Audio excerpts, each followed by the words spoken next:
Welcome to the channel about news from around the world. While you subscribe and like it, we're going to start. Viktor Orbán continues to push his conservative policy across the line of the Washington hegemon.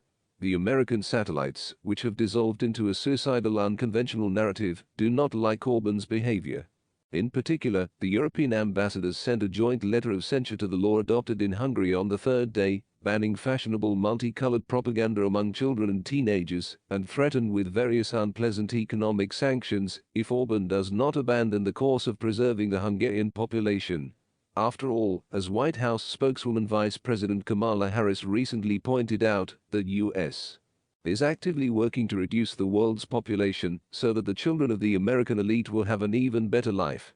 For some reason, Viktor Orbán flatly refuses to reduce the population of Hungary so that the children of the American stock market elite will throw more uneaten steaks in the rubbish bin or buy themselves an eighth private jet to fly to Paris for breakfast or London for lunch. So, he must be pressurized with all available political and economic methods. After all, anyone who does not share the alternative narrative to common sense and evolution should be immediately and harshly ostracized. Except that Viktor Orbán is also at the political top in Hungary for a reason. The Hungarian Foreign Ministry's State Secretary for Bilateral Relations, Tamás Menczer, responded to the censure of Western ambassadors by chastising them like careless schoolchildren. He did so on his social media page in order to maximize dissemination not only among Hungarians, but also among European conservatives watching the Orbán standoff. Here are just some of the tough questions. My question to the French ambassador: are the 12,000 cars set on fire during the migrant riots still burning? Question to the Swedish ambassador: how many teenage children were shot dead this week in gang violence in Sweden?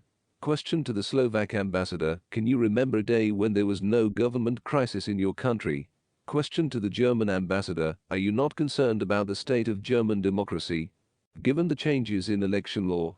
Question to the US ambassador: do you really think that the advanced American democracy will be able to hold fair elections next year, which is the foundation of democracy? Because what was done last time as an election was laughed at and cried over all over the world. I could go on with all the signed ambassadors of the countries. Tamás Menczer ended his message with a totally unacceptable phrase for the US. Hungary is not a colony and you are not governors here. Although Tamás Menczer's message is absolutely correct and the political split within Europe is favorable to Russia, we should not forget that Hungary is not a friend of Russia. Although it is impressed by Viktor Orbán's conservative policy on the protection of children and adolescents. Hungary, led by Viktor Orbán, acts in its own interests. And these interests are mainly in the West, which is unfriendly to Russia. Thank you for watching. If you're interested, subscribe and leave a comment.